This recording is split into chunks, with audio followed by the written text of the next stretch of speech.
Assalamualaikum warahmatullahi wabarakatuh. Halo adik-adik semua, bagaimana kabarnya hari ini? Semoga selalu dalam keadaan sehat ya.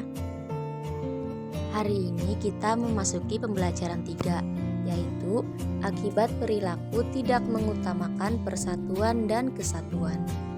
Coba teman-teman perhatikan gambar iklan di samping.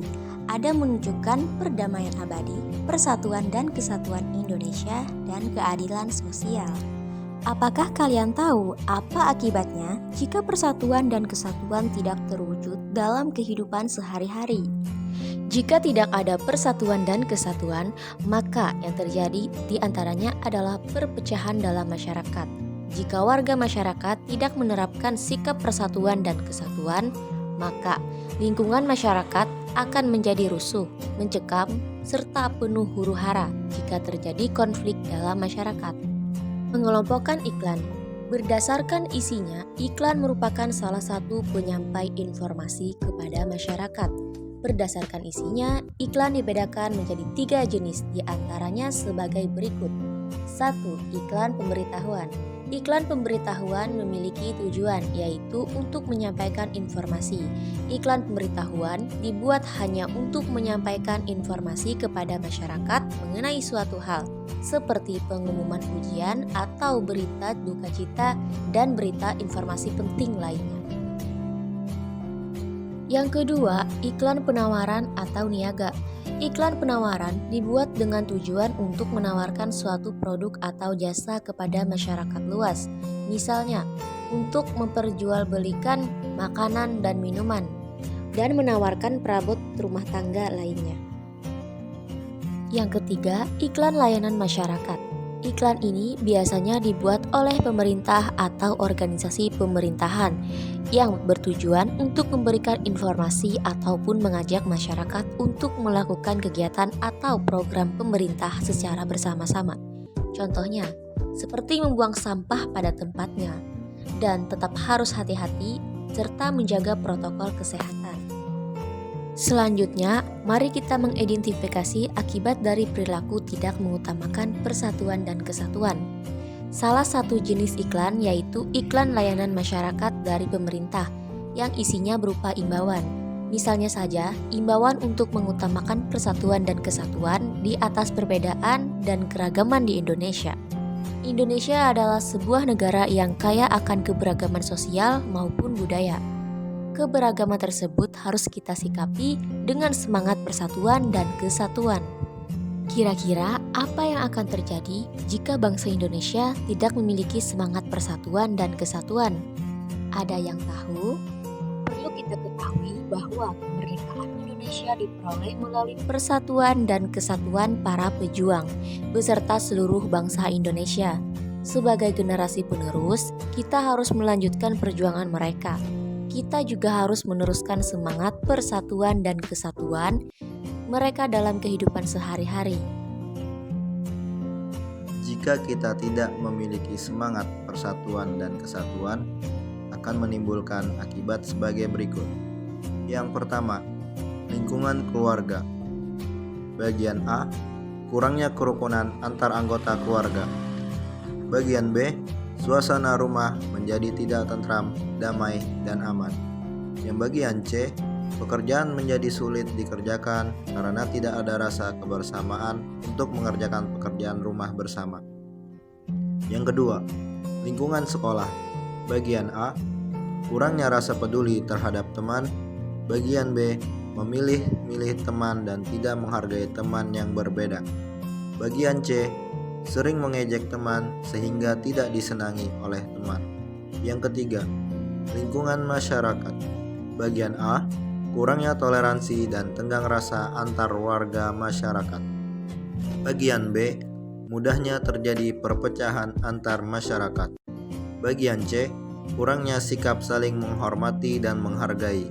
Bagian D, keamanan dan kebersihan lingkungan tidak terjaga karena tidak ada rasa kebersamaan untuk menjaga kebersihan dan keamanan lingkungan.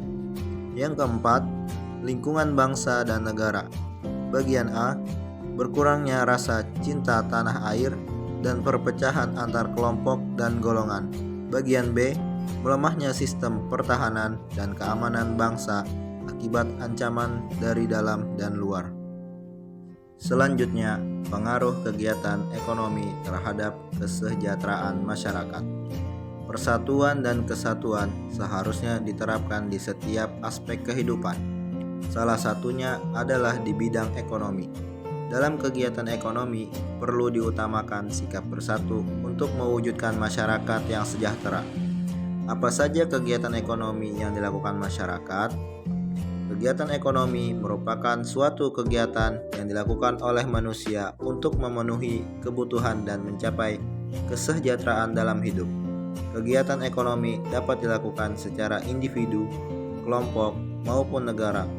Kegiatan ekonomi yang dilakukan oleh masyarakat meliputi proses produksi, distribusi, dan konsumsi. Setiap proses dalam kegiatan ekonomi memengaruhi kesejahteraan masyarakat sebagai berikut. Yang pertama, produksi. Produksi adalah kegiatan mengolah bahan mentah menjadi bahan setengah jadi atau bahan jadi. Produsen adalah orang yang melakukan kegiatan produksi. Kegiatan produksi memerlukan tenaga manusia untuk mengolah bahan mentah menjadi bahan setengah jadi atau bahan jadi. Produsen dapat membuka lapangan pekerjaan untuk merekrut tenaga kerja. Kegiatan produksi harus dikelola dengan baik agar menghasilkan barang yang baik serta pendapatan bagi produsen. Yang kedua, distribusi. Distribusi adalah kegiatan penyaluran barang dan jasa kepada konsumen. Orang yang melakukan kegiatan distribusi disebut distributor. Kegiatan distribusi yang merata membuat masyarakat di daerah pelosok dapat memenuhi kebutuhan hidupnya. Distribusi memudahkan masyarakat memperoleh kebutuhan sehingga kesejahteraan dapat diperoleh. Yang ketiga, konsumsi.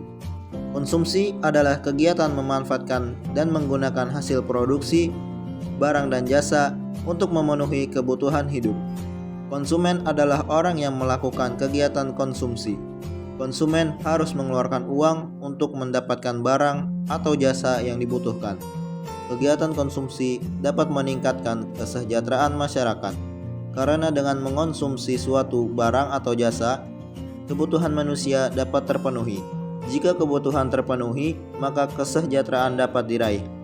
Seluruh proses dalam kegiatan ekonomi saling berkaitan satu sama lain. Kesejahteraan dapat diraih jika seluruh proses tersebut bekerja dengan baik. Nah, adik-adik, setelah mendengar penjelasan tadi, maka kita akan melakukan soal evaluasi. Pertanyaannya, yang pertama, apa akibat tidak memiliki sikap persatuan dan kesatuan di lingkungan keluarga? Yang kedua, pentingkah menjaga persatuan dan kesatuan di lingkungan sekolah?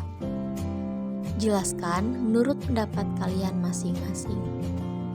Baiklah, saya rasa cukup untuk sekian pembelajaran pada hari ini. Semoga bermanfaat untuk kita semua. Jangan lupa belajar ya, tetap semangat dan rajin belajarnya. Mohon maaf apabila ada salah kata. Kami ucapkan wassalamualaikum warahmatullahi wabarakatuh.